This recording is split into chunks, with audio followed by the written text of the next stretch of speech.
Hello everyone, how are you all doing? I hope all of you are doing great. So in this video we will do chapter number 13 पेड़ों की अम्मा थिमक्का। तो हम थिमक्का जी के बारे में पढ़ने वाले हैं इस चैप्टर में। इससे पहले we have already done 12 chapters from Veena class 3 new NCERT of Hindi. चलिए इस पाठ पेड़ों की अम्मा थिमक्का को रीड कर लेते हैं। ये श्रीमती थिमक्का हैं। थिमक्का को अम्मा और वृक्ष माता के नाम से भी जाना जाता है। इनका जन्म कर्नाटक के तुमकुरु जिले में हुआ था। ये कर्नाटक में ही रहती हैं। पिछले 80 वर्षों से थिमक्का सड़कों के किनारे पौधे लगा रही हैं। पैसे की कमी के कारण अम्मा ने आरंभ में एक खान में श्रमिक के रूप में भी काम किया था। थिमक्का सालू मर्दा थिमक्का के नाम से भी जानी जाती हैं। सालू मर्दा कन्नड़ भाषा में पेड़ों की पंक्ति को कहा जाता है, अतः इन्हें इस नाम से भी जाना जाता है। तो जो आप ये पिक्चर देख रहे हैं ये श्रीमती थिमक्का की है। यह कर्नाटका के तुमकुरु जिले की हैं। ये कर्नाटका में ही रहती हैं। पिछले 80 यानी 80 इयर्स से ये सड़कों के किनारे पर पौधे लगा रही हैं। पहले इनके पास पैसे की कमी थी। ये एक खान में जो माइंस होती हैं उसमें जाकर इन्होंने श्रमिक यानी लेबर का भी काम किया और इन्हें सालू मर्दा भी कहा जाता है। सालू मर्दा थिमक्का, क्योंकि सालू मर्दा का जो मतलब है कन्नड़ भाषा में वो होता है पेड़ों की पंक्ति। तो क्योंकि ये पेड़ लगाने का काम करती हैं इन्हें अम्मा, वृक्ष माता, सालू मर्दा थिमक्का इन सभी नामों से जाना जाता है। आगे देखते हैं। थिमक्का हुलीकल और कुदुर के बीच स्थित 45 किलोमीटर लंबे राजमार्ग पर लगभग 385 बरगद के पेड़ लगाने के लिए विख्यात हैं।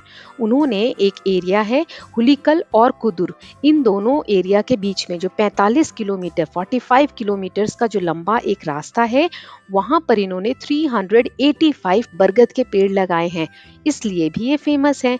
इन पेड़ों के कारण राजमार्ग अत्यंत रमणीय और सुसज्जित लगने लगा। इन पेड़ों के कारण क्या हुआ, जो ये रास्ता था वो बहुत सुंदर दिखने लगा। इसके अतिरिक्त उन्होंने अनेक स्थानों पर पेड़ लगाए जिसकी संख्या 8000 से अधिक है। इनसे पर्यावरण को बहुत लाभ हुआ। इस कार्य में उन्हें उनके पति से भी पूरा सहयोग मिला।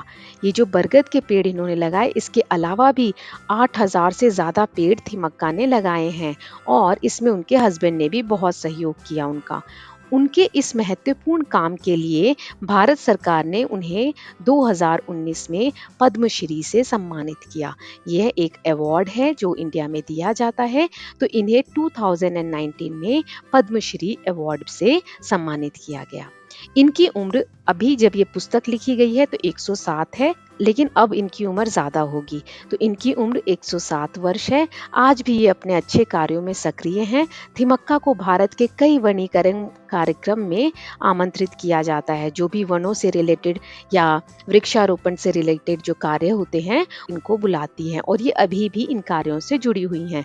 अपने जीवन में अनेक कष्ट उठाने के उपरांत भी समाज के लिए उपयोगी कार्य करने वाली थिमक्का का व्यक्तित्व सभी के लिए आदर्श है। हम सभी को इनका रोल फॉलो करना चाहिए। इन्होंने कैसे समाज के लिए अपने दुखों के ऊपर जाते हुए भी काम किया, अभाव में भी केवल अपनी निष्ठा और श्रद्धा के बल पर किस प्रकार सामाजिक कार्य के लिए स्वयं को समर्पित किया जाता है, इसका एक उत्कृष्ट उदाहरण है थिमक्का। हमें अपनी प्रॉब्लम्स के ऊपर समाज की, सोसाइटी की प्रॉब्लम्स कैसे देखनी चाहिए, सोसाइटी के लिए कैसे काम करना चाहिए, ये हम थिमक्का से सीख सकते हैं। तो आई होप ये चैप्टर आपको बहुत अच्छा लगा होगा।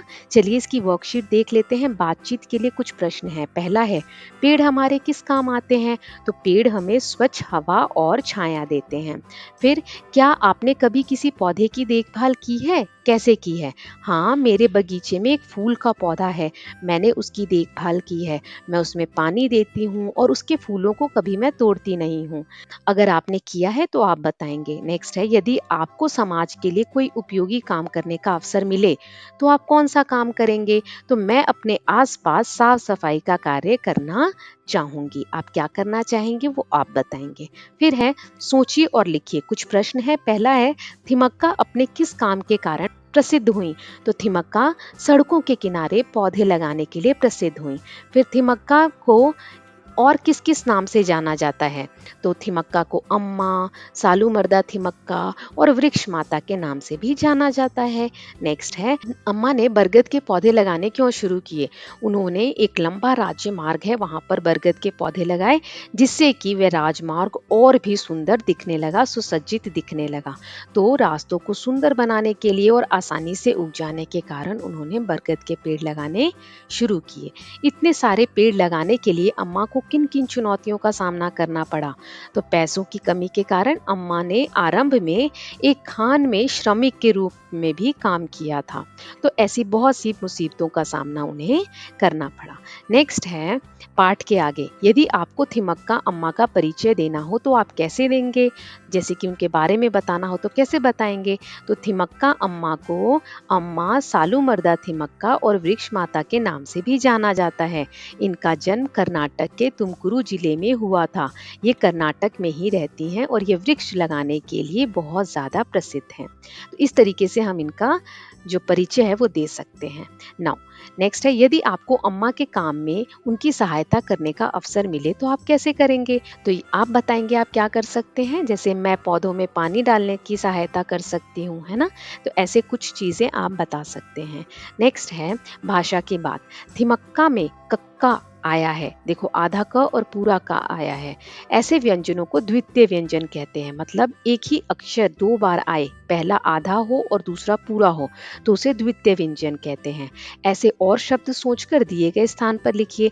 जैसे रस्सी, रस्सी में 100 दो बार आया है ना? ऐसे ही मक्का, पक्का, तुक्का, धक्का, लस्सी, ऐसे बहुत सारे शब्द हैं जिसमें कि द्वितीय व्यंजन आते हैं। आप चाहें तो और भी ऐड कर सकते हैं। नेक्स्ट है, पेड़ को वृक्ष भी कहा जाता है। क्या आप बता सकते हैं कि अलग अलग भाषाओं में पेड़ को क्या क्या कहा जाता है? तो यहाँ कुछ एग्जाम्पल मैं दे रही हूँ। जैसे गाछ कहा जाता है, तरु कहा जाता है, पादप कहा जाता है। ऐसे बहुत से नाम हैं पेड़ों के। अगला है, कई बार हम एक वर्ण और एक अक्षर को मिलाकर एक संयुक्त अक्षर बनाते हैं। हमने संयुक्त अक्षर के बारे में अपनी पिछली क्लासेस या पिछले चैप्टर्स में भी पढ़ा है। तो ऐसे ही कुछ संयुक्त अक्षर यहाँ दिए हुए हैं और उसके उदाहरण दिए हुए हैं। जैसे क में हलंत है और श, तो ये क्या बन जाएगा? क्ष। जैसे क्षमा, दक्ष, पक्ष। ठीक है। फिर ज में ण लगाया तो ये बन गया ज्ञ, जैसे ज्ञान, विज्ञान, आज्ञा। फिर त में हलंत है और र, तो ये बन गया त्र, पत्र, चित्र, मित्र। फिर है श में हलंत है और र, तो ये बन गया श्र, श्रम, आश्रम, श्रमिक।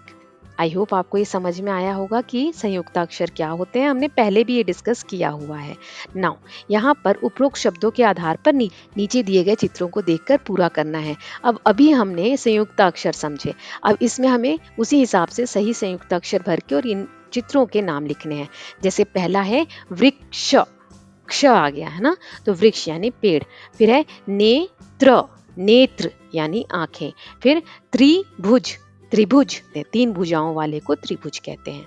नेक्स्ट आप देख सकते हैं यहाँ कक्षा, कक्षा यानी क्लास। फिर श्रमिक, श्रमिक यानी कि लेबरर्स। ठीक है ना। कुछ नया करें। आपने थिमक्का के बारे में पढ़ा और उनके काम से प्रेरित भी हुए। थिमक्का को एक पत्र लिखकर उन्हें अपने मन की बात बताइए। तो पत्र कैसे लिखते हैं, एक यहाँ पर हम सैंपल देखेंगे और आप थिमक्का को क्या कहना चाहते हैं इस पत्र के थ्रू आप लिखकर भेजेंगे। तो यहाँ आता है दिनांक, दिनांक यानी कि डेट, जिस डेट को आप पत्र लिख रहे हैं वो यहाँ पर आएगा। ठीक है। फिर है पूज्य अम्मा, सादर प्रणाम। हम पहले उनको नमस्ते करेंगे या प्रणाम करेंगे।